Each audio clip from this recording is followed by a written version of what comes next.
বন্ধুরা আজকে egg biryani recipe শুরু করছি। এগ বিরিয়ানি রেসিপি শুরু করবার আগে প্রথমেই চালটাকে ভিজিয়ে নিতে হবে। তার জন্য আমি দেহদুন রাইস নিয়েছি, আর এখানে 4 জনের 4টি ডিম নিয়েছি। ডিমটাকে নুন, হলুদ আর কাশ্মীরি লঙ্কা গুঁড়ো দিয়ে ভালো করে মাখিয়ে নেওয়ার পর ভেজে নিতে হবে।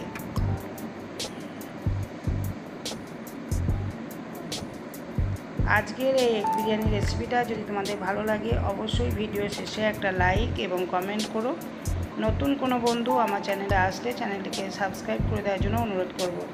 ডিমটা ভাজবার আগে অবশ্যই কাঁটা চামচ দিয়ে একটু ফুটো করে নেবে, তাহলে ডিমটার ভিতরে মশলাটা ঢুকে যাবে।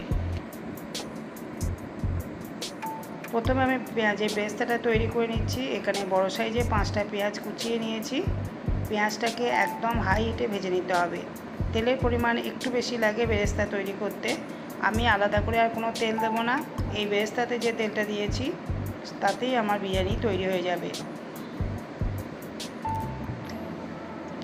বেরেস্তাটা ঠিক এই রকম ভাজা হবে। দেখো বেরেস্তাটা তৈরি করার পর আমি ডিমটাকে ভেজে নিচ্ছি ওই তেলেই। আমি আলাদা করে কোনো তেল দিইনি। ডিমটাকেও ভালো করে ভেজে নিতে হবে।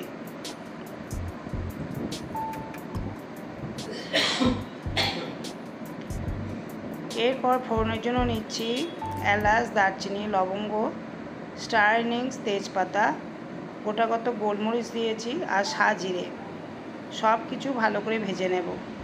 কয়েক সেকেন্ড ভেজে নেওয়ার পর এখানে আদা রসুন বাটা দিলাম 2 চামচ। মশলাটাকে ভালো করে কষিয়ে নিতে হবে।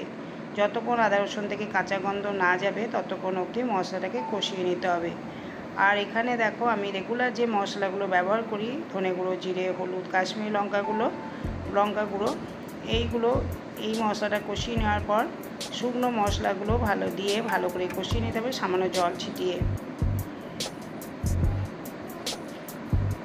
মশলার পরিমাণ কিন্তু খুব বেশি দিইনি, অল্প অল্প মশলা দিয়ে আমি আজকে এগ বিরিয়ানি রেসিপিটা তৈরি করছি। খেতে অসাধারণ হয়েছে। ভিডিওতেও তোমরা সেটা দেখতে পাবে। যদি আজকের ভিডিও পছন্দ হয় অবশ্যই একটা কমেন্ট করো।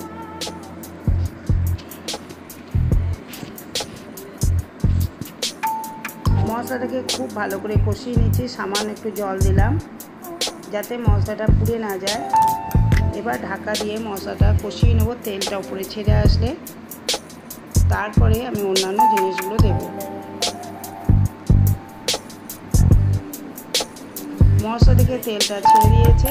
এই পর্যায়ে দেব টক দই। টক দইটাকে আমি আগে ফেটিয়ে নিয়েছি, আর ফ্লেমটাকে একদম লোতে রেখে এই অবস্থায় টক দইটাকে দিয়ে ভালো করে আবারও কিছুক্ষণ মশলার সাথে কষিয়ে নিতে হবে।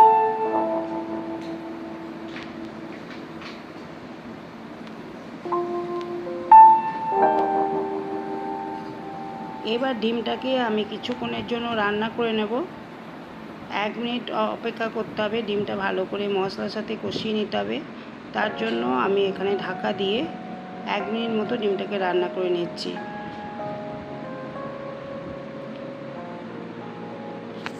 ডিমটাকে অন্য একটা পাত্রে সরিয়ে রাখলাম। ডিমটাকে অন্য সময় দেওয়া হবে। পরিমাণ মতো নুন আর চিনিটাকে দিয়ে দিচ্ছি। চিনিটা এই পর্যায়ে চিনিটাকে দিয়ে দেবে। আলাদা করে পরে নুন দিলে আর বিরিয়ানির মধ্যে সেই নুনটা ঢুকবে না। সেই জন্য সবসময় চেষ্টা করবে মশলাটা কষিয়ে নেবার সময় নুনটাকে দিয়ে দেওয়ার। চালটা আমি আগে থেকেই 8 ঘন্টাকে ভিজিয়ে রেখেছিলাম। তারপরে জল ঝরিয়ে একটা পাত্রে রেখেছি। জল ঝরানো চালটাকে এইভাবে দিয়ে দিচ্ছি। যেহেতু আমি এগ বিরিয়ানি করেছি এখানে আমি আলু দিইনি। তোমরা যদি আলু পছন্দ করো আলু ভেজে দিয়ে দিতে পারো। এরপরে পেঁয়াজ যে বেরেস্তাটা তৈরি করেছিলাম এখন অর্ধেকটা দিলাম, আর বাকি অর্ধেকটা অন্য সময় দেব। এই গ্লাসে মাপ অনুযায়ী চাল দিয়েছি। একটু কম চাল দিয়েছিলাম, সেই জন্য জলটা গ্লাস ভর্তি দিয়ে দিলাম। জলের মাপটা সব সময় চালের থেকে 1 কাপ বেশি হবে।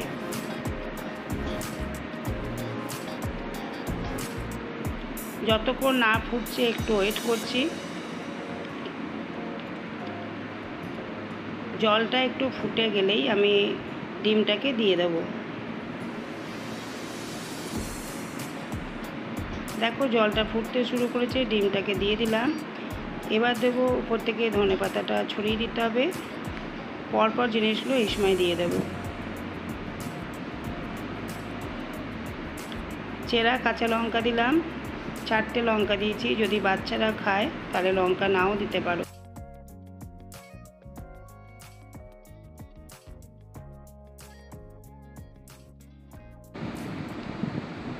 বাকি যে বেরেস্তাটা ছিল সেটা এই পর্যায়ে দিয়ে দিলাম। আর দেবো হাফ চামচ বিরিয়ানি মশলা, দিতেও পারো নাও দিতে পারো, এটা অপশনাল, না দিলেও কোনো অসুবিধা নেই। এগ বিরিয়ানি এই সমস্ত মশলা দিয়েও খেতে খুবই ভালো লাগে। ঘরে ছিল তাই আমি হাফ চামচ বিরিয়ানি মশলা দিয়ে দিলাম। আর এখানে 1 চামচ ঘি দিয়েছি। এবার ঢাকা দিয়ে 10 মিনিট রান্না করে নেব, ফ্লেমটাকে লোতে রেখে।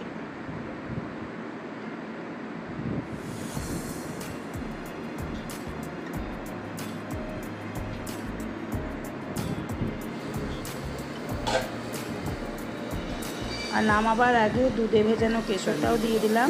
তারপরে স্ট্যান্ডিং টাইমে 10 মিনিট রেখে দিতে হবে। কিছুক্ষণ স্ট্যান্ডিং টাইমে রাখার পর গরম গরম পরিবেশন করবে, খেতে খুবই ভালো লাগবে। এটা রায়তার সাথে পরিবেশন করবে, খেতে খুবই ভালো হয়েছে, একদম ঝরঝরে হয়েছে। তাহলে আমরা খেয়ে নিই। তোমরাও রেসিপিটা দেখলে কেমন লাগলো অবশ্যই জানিও, আর একটা লাইক এবং কমেন্ট করো। নেক্সট দিন অন্য একটা রেসিপির সাথে তোমাদের সঙ্গে আমার দেখা হবে। আমার সাথে এতক্ষণ সময় দেওয়ার জন্য তোমাদেরকে অনেক অনেক ধন্যবাদ এবং ভালোবাসা।